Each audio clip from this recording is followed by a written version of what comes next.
Sir मैं इतनी मेहनत करता हूँ, मैंने सब कुछ पढ़ भी लिया है, सारे फॉर्मूलेस देख लिए, सारे कॉन्सेप्ट देख लिए, फिर भी जब सवाल सॉल्व करने की बारी आती है तो मेरे से पेन ही नहीं उठता है। मुझे समझ में नहीं आता कि सवाल को शुरू कैसे किया जाए। तो हेलो बच्चा लोग, अगर यही प्रॉब्लम आपका भी है तो ज़रूर से ध्यान से इस वीडियो को देखिएगा। आपको यहाँ पे साइंटिफिक वे बताया जाएगा कि किसी सवाल को शुरू कैसे किया जाता है, और अगर आप उन बातों को फॉलो करें, इंप्लीमेंट करें, तो गारंटीड है कि आपका प्रॉब्लम सॉल्व होगा ही होगा। ठीक है, तो चलिए हम लोग स्टार्ट करते हैं और ध्यान देते हैं कि किन किन चीज़ों को हमको देखना चाहिए। सबसे पहला पॉइंट जो आता है that is your comprehensibility. The moment you read a question, आपका दिमाग उस क्वेश्चन को कॉम्प्रीहेंड कर लेना चाहिए, यानी कि उसको समझ में आ जाना चाहिए कि सवाल कह क्या रहा है एक ही बार में। दूसरा होता है कि आप जब सवाल को पढ़ते हैं तो साइमल्टेनियसली जो भी आपका वहाँ पे गिवन डेटाज है आप उसको भी साइड बाय साइड लिखते चले और यूनिट्स का भी ध्यान दें।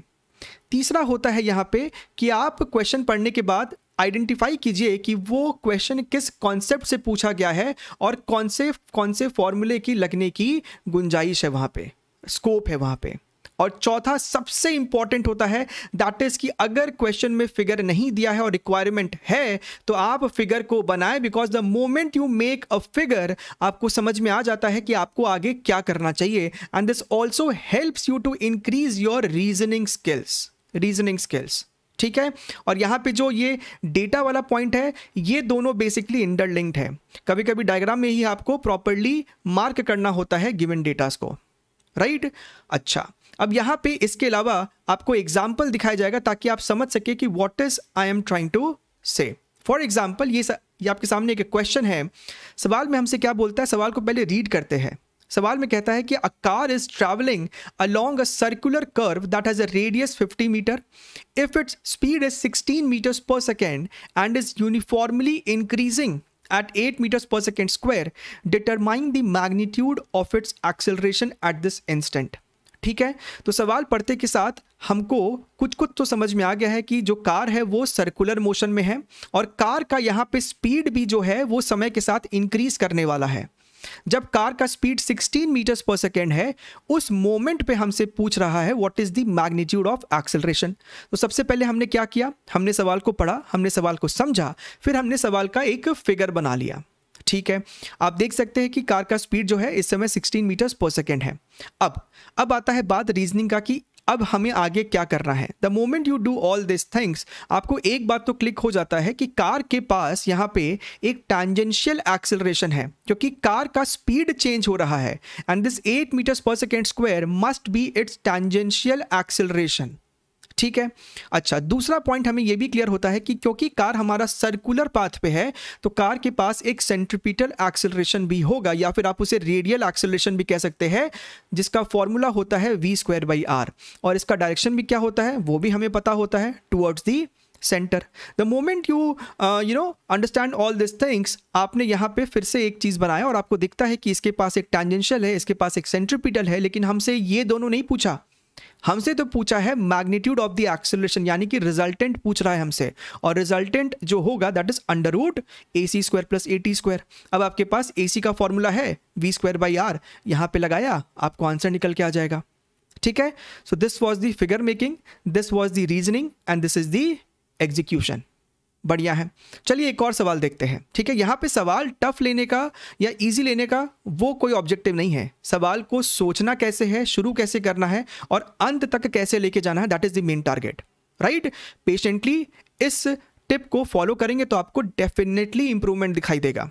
अच्छा, सेकेंड सवाल देखते हैं। सवाल में हमसे कहता है a circular ring of radius r with uniform positive charge density lambda per unit length is located in the YZ plane with its center at the origin.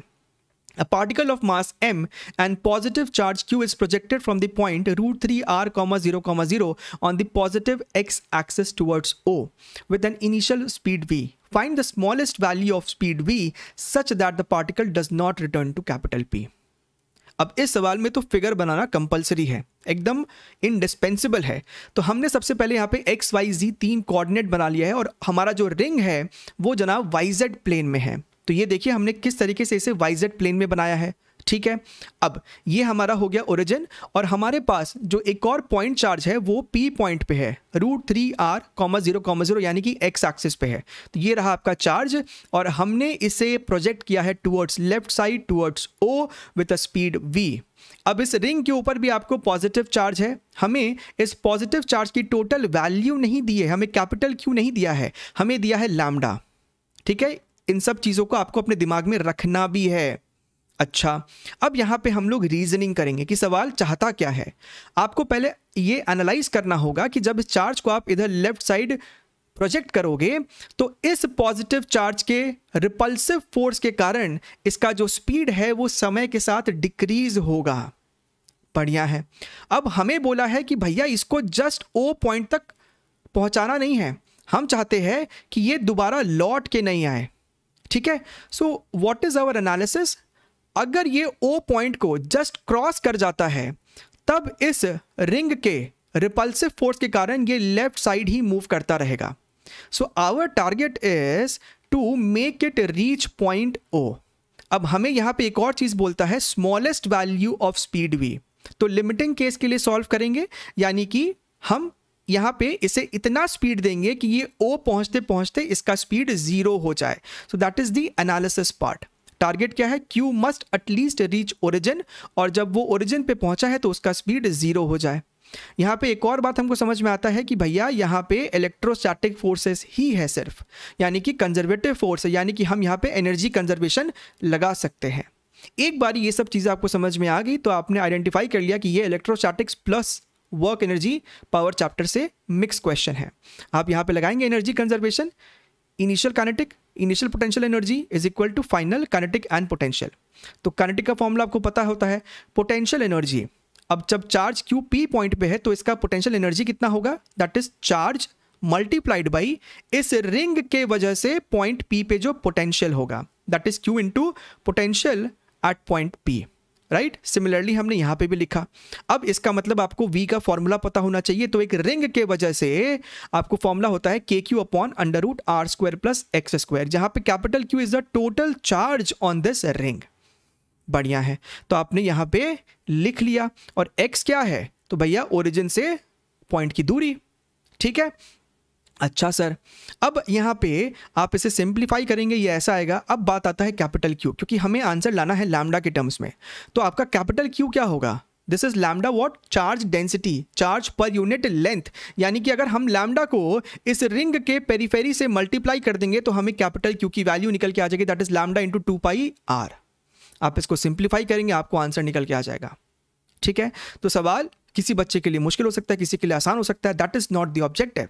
The objective is to understand how to approach the question, how to analyse the question and then finally execute it. Right, अगर आपको यहां से कोई tip समझ में आता है तो एक और टिप यहां से बहुत इंपॉर्टेंट है, दैट इज आप कहीं पे भी कोई सोल्यूशन देखते हैं तो अपार्ट फ्रॉम सीइंग व्हाट, कि वहां पे क्या किया जा रहा है, आप ये भी देखें कि जो किया जा रहा है वो क्यों किया जा रहा है। Because when you understand the why, आपका रीजनिंग स्किल अपने आप इंप्रूव हो जाता है। और हमारे चैनल पे जितना भी जेई मेंस और जेई एडवांस का प्रीवियस ईयर क्वेश्चन का सोल्यूशन है, विच इज अप्रॉक्सीमेटली 1400 से भी ज़्यादा वीडियो सोल्यूशन, सभी में अगर आप ध्यान से देखें तो डायग्राम मेकिंग पे बहुत ज़्यादा एम्फेसिस होता है, which actually improves your skills, problem solving skills.